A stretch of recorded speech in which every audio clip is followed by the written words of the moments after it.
ظلمت ستم نو ایش جانن جڑے جام وصال دا پیوندے نے، جڑے نسن دا وا نا بھج جانا. میری طبیعت نہیں سی ٹھیک، میرے ڈیڈے درد سی، میں اس واسطے نہیں آیا. میری وائف جو ہے وہ اسپتال میں تھی، میں اس لیے نہیں آیا ناموس رسالت کے. صحابہ دیاں تو وائفیں ایسا نہیں کوئی نہیں، صحابہ دیاں زنانیاں تو ایسا نہیں کوئی نہیں. پتر بھی انہوں نے کوئی نہیں سن، ان کا وطن بھی کوئی نہیں تھا، ان کے جسم بھی لوہے کے بنے ہوئے تھے، ان کو تلواریں بھی اثر نہیں کرتی تھیں، ان کو سورج بھی ان پر نہیں چڑھتا تھا، سورج غروب بھی ان پر نہیں ہوتا تھا، ان کے رشتہ دار بھی کوئی نہیں تھے. ظلمت ستم نو ایش جانن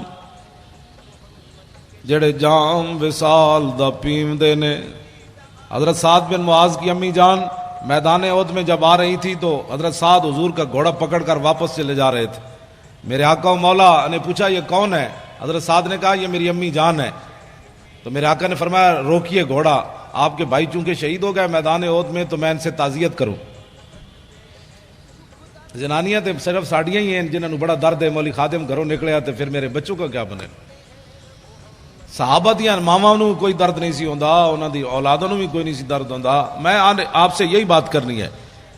حضور نے گھوڑا روکا، سعد بن معاذ کی امی جان جب قریب آئیں تو عمیر بن معاذ میدان احد میں شہید ہو گئے. تو میرے آقا و مولا نے جب ان سے تعزیت کرنا چاہی تو انہوں نے آگے سے جواب کیا دیا؟ یا رسول اللہ میں اپنے بیٹے کے لیے نہیں آئی، میں بیٹے کے لیے نہیں آئی، میں نے تو سنا تھا آپ پر حملہ ہو گیا، میں تو آپ کو دیکھنے کے لیے آئی. ظلمت ستم نو ایش جانن، بیٹے کی لاش پڑی ہو اور ماں کو آنسو بھی نہ آئے اور ماں تعزیت بھی قبول نہ کرے. ظلمت ستم نو ایش جانن. حضرت ام عامر میدان احد کی طرف آ رہی ہیں، صحابہ نے کہا آپ کے ابا جی شہید ہو گئے. فرمایا پیچھے ہٹو، حضور دکھاؤ. پتہ نہیں آج کی عورتوں کے دل نازک کیسے ہو گئے. فرمایا حضور تو سلامت ہے. پھر آگے آئیں، صحابہ نے کہا کہ آپ کے تو شوہر بھی شہید ہو گئے. فرمایا پیچھے ہٹو، حضور دکھاؤ. پھر آگے آئیں، صحابہ نے کہا آپ کا تو بیٹا بھی شہید ہو گیا. فرمایا پیچھے ہٹو، حضور دکھاؤ. ما فعل رسول اللہ، حضور کا بتاؤ. آگے آئیں، پھر کہا کہ آپ کا تو بھائی بھی شہید ہو گیا. ظلمت ستم نو ایش جانن جڑے جام وصال دا پیوندے نے.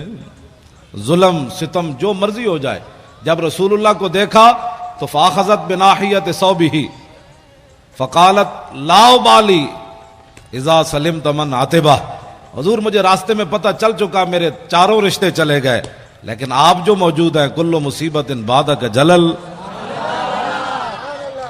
ظلمت ستم نو ایش جانن جڑے جام وصال دا پیوندے نے.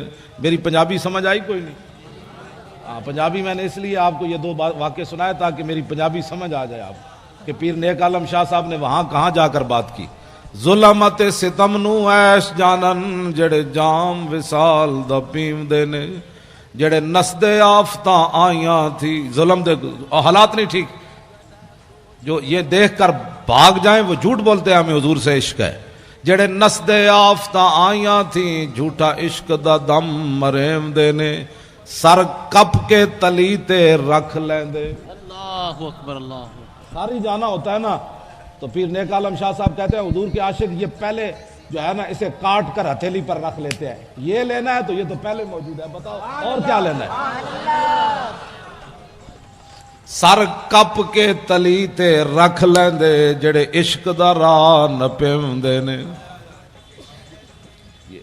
یہ میں نے دو تین باتیں آپ حضرات کے سامنے اس لیے کی تاکہ آپ سمجھیں کہ میں بات کیا کرنے لگا ہوں.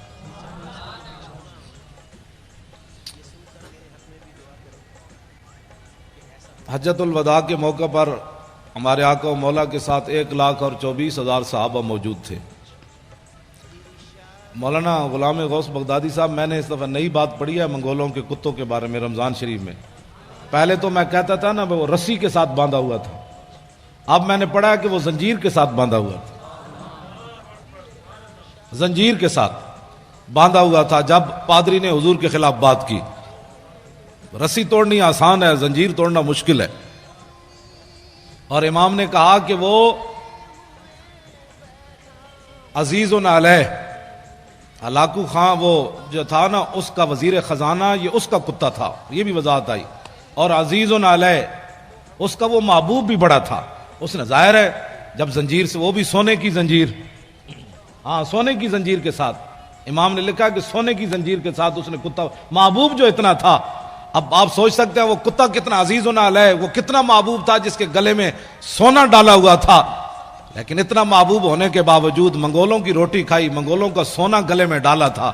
جب حضور کے خلاف بات ہو گئی, نہ اس نے سونا دیکھا کہ یہ پتہ نہیں سونا دوبارہ ملے گا کہ نہیں, میں ان کے مہمانوں کو پڑھنے لگا ہوں, یہ دیکھتا ہے. میں نے کہا لاکھوں سلام ہو کتے تیرے اوپر بھی, نہ تو نے سونا دیکھا, نہ تو نے حالات دیکھے, نہ تو نے اپنے محب کو دیکھا کہ یہ میرا کتنا محب ہے جو مجھے سونا, اب اس کو کھانا کیسے کھلاتا ہوگا جس کے گلے میں اس نے سونا ڈالا ہوا تھا. لیکن جب حضور کے خلاف بات ہو گئی تو فوسب القلب, کتا اچھل کھڑا ہوا, سونے کی زنجیر کو ایک طرف پھینکا, سنبھال کر اسے رکھو, میں جس محبوب کے لیے جا رہا ہوں تو سونا اپنا سنبھال لے, مجھے سونا نہیں چاہیے, میں کسی اور طرف جا رہا ہوں.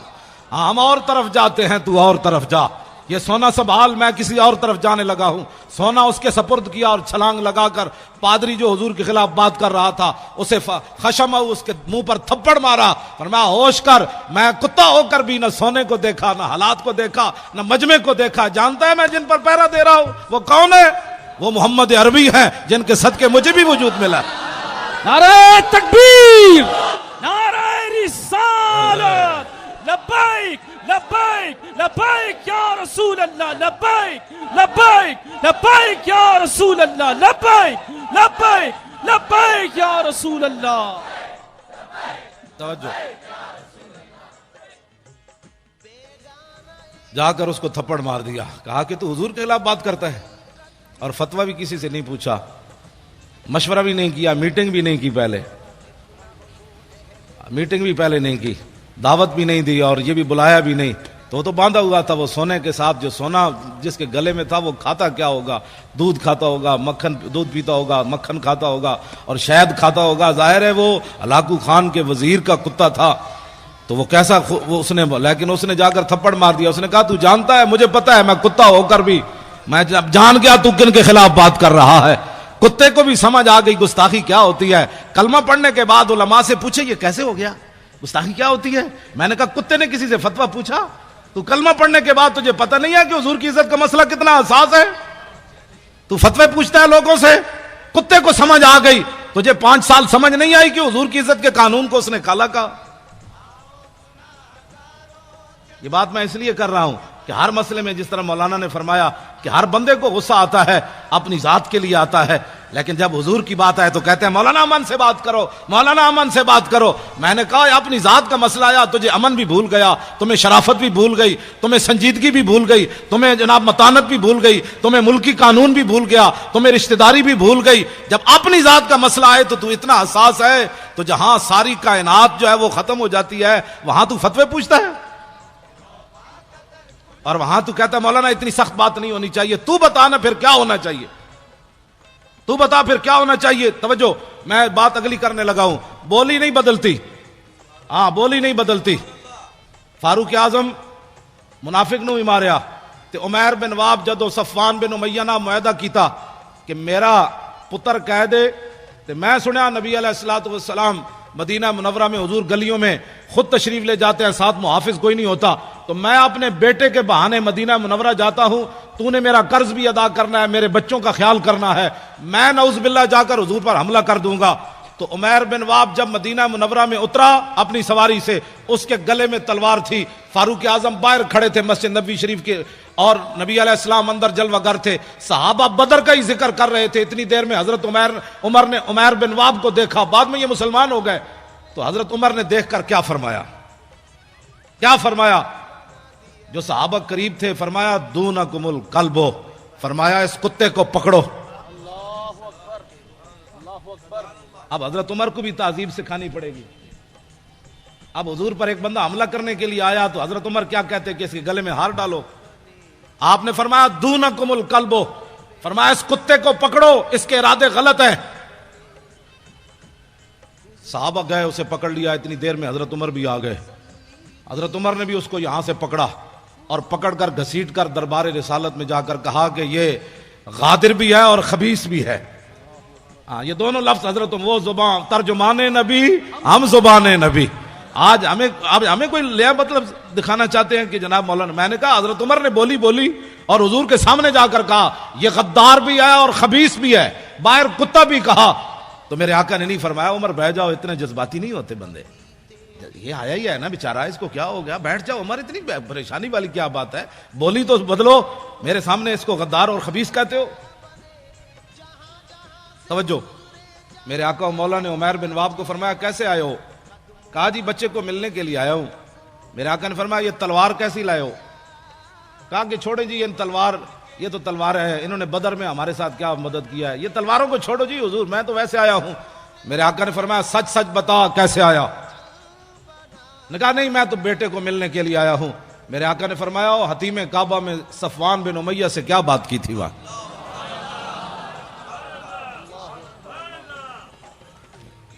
اسی وقت عمیر بن واب کہنے لگے اشہدو انک رسول اللہ وانک صادق, میں گواہی دیتا ہوں آپ اللہ کے رسول ہیں, میں گواہی دیتا ہوں.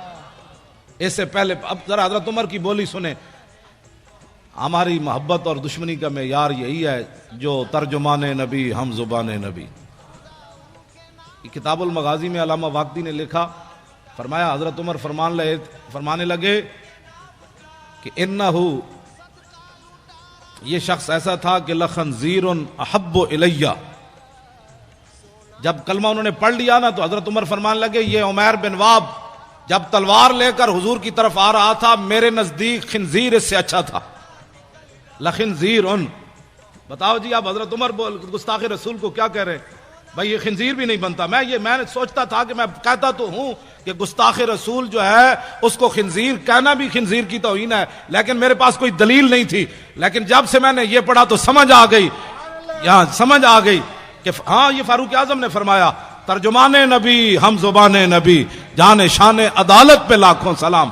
اور حق جو ہے وہ عمر کی زبان پر جاری ہے, حق عمر کی زبان پر جاری ہے. تو اس کا مطلب یہ ہے کہ احب الیہ, فرمایا لخنزیر احب الیہ. فرمایا جب یہ آیا تھا نا حضور پر حملہ کرنے کے لیے, اس وقت یہ میرے نزدیک خنزیر میرے نزدیک محبوب تھا اس سے, یعنی میں خنزیر کو اس سے اچھا سمجھتا تھا. لیکن اب جب اس نے حضور کا کلمہ پڑھ لیا اب یہ مجھے اپنی اولاد سے بھی زیادہ محبوب ہو گیا. سمجھے کو محبت اور دشمنی کا معیار, یہ فاروق اعظم کا فرمان ہے. اس میں کوئی بندہ اپنی رائے دے سکتا ہے کہ جناب ایسے نہیں تو ایسے نہیں تو ایسے نہیں, یہ فاروق اعظم کی بات ہے. اور صحابہ میں سے کسی نے بھی نہیں کہا کہ جناب یہ انسان تو انسان ہوتا ہے, خنزیر خنزیر ہوتا ہے, پھر یہ عربی بولنے والا ہے, یہ مکے والا ہے, اور آپ اتنے بات تو نہ کریں. انسان تو آج انسانیت کی لوگ باتیں کرتے ہیں, انسانیت کے لیے کام کرو. میں نے کہا انسانیت کے لیے کام کرنا یہ یک قومی نظریہ ہے, یہ ایک قومی نظریہ ہے. انسانیت کے لیے کام کرنا. انسان تو ہندوستان میں سارے انسان نہیں تھے, ہندو بھی تھے, سکھ بھی تھے, مسلمان بھی تھے, عیسائی بھی تھے. پھر یہ وطن بنانے کی کیا ضرورت تھی؟ آج تم اس کو سلوٹ مارتے ہو جو یک قومی نظریے کا حامل تھا, اور ہمارے ان علماء کو کہتے ہو تم انتہا پسندی کی باتیں کرتے ہو. ذلیل کے بچوں, وہاں ہندو بھی تھے, سکھ بھی تھے, انسانیت کے لیے کام ہو رہا تھا. تو ہمارے بزرگوں نے کہا کہ نہیں, قومیں دنیا میں دو رہتی ہیں, ایک کافر اور ایک مسلمان. تو ہمیں ایک علیحدہ وطن چاہیے جس میں مسلمان رہ کر حضور کے دین پر عمل کرے. بس یہ پاکستان یک قومی نظریے کی بنیاد پر بنا, یہ دو قومی نظریے کی بنیاد.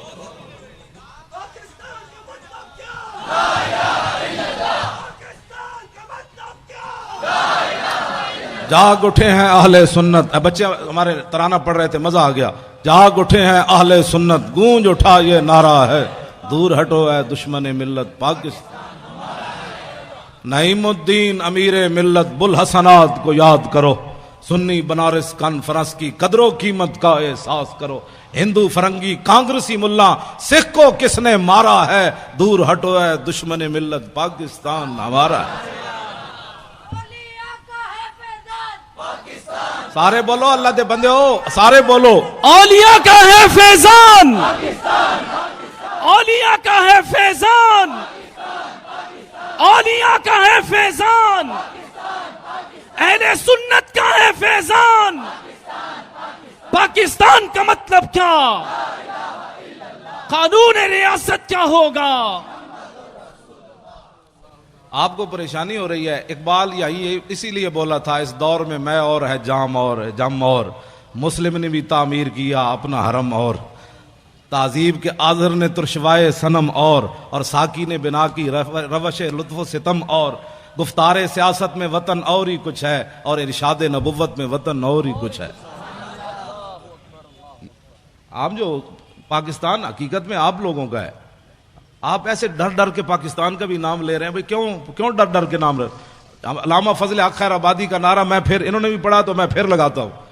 مونج کا لباس پہنا ہوا ہو, مونج کی چارپائی کے اوپر جو ہے نا آدمی سو نہیں سکتا, چادر بھی بچھی ہو تو سو نہیں سکتا.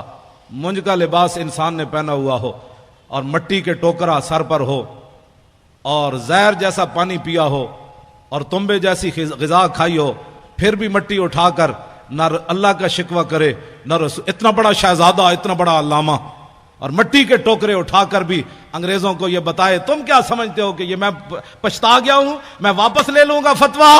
آپ نے فرمایا نہیں, لب بام بھی پکارا سرے دار بھی صدا دی, میں کہاں کہاں پہنچا تیری دید کی لگن میں. ہمارے بزرگوں نے 1857 کے اندر ہمارے بزرگ داڑیاں منڈا کر بھاگا کوئی نہیں. مولانا غلام غوث بغدادی صاحب, یہ پاکستان کی خوشبو ایسے ہر طرف نہیں پھیل رہی. ہمارے بزرگ ایک ایک دن 300 علماء پھانسی پر جھولے, اونٹ پر باندھ کر درختوں کے نیچے سے گزارتے تھے. ایسے اونٹ کو دوڑا کر جب لاتے تھے تو ہمارے بزرگوں کی گردن اتر کر ادھر چلی جاتی تھی. تماشے دیکھتے تھے, لیکن کسی بھی عالم نے نہیں کہا ذرا ٹھہرو میں اسلام چھوڑتا ہوں, ذرا ٹھہرو میں داڑھی منڈواتا ہوں, ذرا ٹھہرو میں معافی چاہتا ہوں. 300 علماء ایک دن پھانسی پر جھولتے رہے, لیکن وہ ہمارے علماء فرماتے رہے او ذلیل کے بچوں ستم گر دھرا ہنر آزمائے تو تیر آزما ہم جگر آزمائے. اس لیے آج بھی پوری دنیا زور لگا رہی ہے پاکستان کے اندر, پوری دنیا زور لگا رہی ہے کہ پاکستان سے لبرلزم کی طرف چلا جائے, پاکستان میں فلاں چلا جائے. پاکستان میں عورتیں بھی بٹھا کر انہوں نے روزے کے مسائل عورتیں بتا رہی ہیں روزہ ایسے ٹوٹتا ہے ایسے جڑتا ہے, تو عورتیں بھی بٹھا دیں. کیبل بھی ساری ان کے قبضے میں دے دی, میڈیا بھی سارا ان کے قبضے میں دے دیا. علماء پر پابندیاں, ان پر دہشت گردی کے مقدمے, ان کی زبان بندیاں, مسجدوں سے سپیکر اتر گئے, کتابیں چھین لی. اور یہ سب کچھ کرنے کے بعد پاکستان پھر کسی کی آنکھ میں کیوں کھٹکتا ہے؟ اس لیے کہ ہمارے علماء کا جو خون ہے وہ تا صبح قیامت یہاں سے لبیک کی آوازیں آتی رہے گی. لبیک یا رسول اللہ. انشاءاللہ اب میرے آقا و مولا کے دین جو ہے اس نے آنا ہے. یہ آپ کے جو نعرے ہیں نا یہ بڑے دور تک اس کی گونج گئی ہے. ہاں, یہ پاکستان میں پریشانی نہیں لگی, بڑی دور تک پریشانی لگ گئی کہ یہ ان کو کیا ہو گیا, یہ کیا کر رہے ہیں. انہوں نے کہا تمہیں پتہ نہیں کیا کر رہے ہیں, یہ تو اب کھڑے ہو گئے, یہ تو سوئے ہوئے شیر جاگ اٹھے, اب ان شیروں کا راستہ کیسے روکنا ہے. انہوں نے کہا نہیں یہ نہیں روکتے, وہ بکنے والے اور ہیں. ہاں, وہ بکنے والے اور ہیں, وہ جھکنے والے اور ہیں. ان کے بزرگوں نے تو کالے پانی میں بھی سر نہیں جھکایا, انہوں نے تو کالے پانی میں بھی سر نہیں جھکایا. اور انہوں نے تو قلعہ گوالیار کے اندر 40 پہلوان لے آیا جہانگیر. فوج اور پولیس تو ناکام ہو گئی مجدد الفسانی کا صرف سر جھکانے میں. کہا کہ یہ ان کے وارث ہیں. 40 پہلوان بلائے اس زمانے میں جس میں ہر چیز خالص ملتی تھی. اب تو بندہ بھی خالص نہیں ملتا, اس وقت تو دودھ بھی خالص, مکھن بھی خالص, شہد بھی خالص. جہانگیر کے زمانے کے پلے ہوئے پہلوان, نہ اریانی نہ فحاشی. اب تو ہر بندہ اپنی آنکھ میلے کیے بیٹھا ہے, گھر سے چلتا ہے تو پتنی کتنی بار آنکھ میلی کرتا ہے, پھر کہتا ہے مولانا پتنی مجھے کیا ہو گیا. میں نے کہا ایک دن اپنی نگاہ کی حفاظت کر, شام تک پتہ چل جائے گا تو کہاں جا پہنچا. یہ کوئی معمولی بات نہیں ہے. انگریزوں کو پتہ تھا جب تک مسلمانوں کی آنکھیں میلی ہوتی رہے گی ان کو گرانا آسان ہے.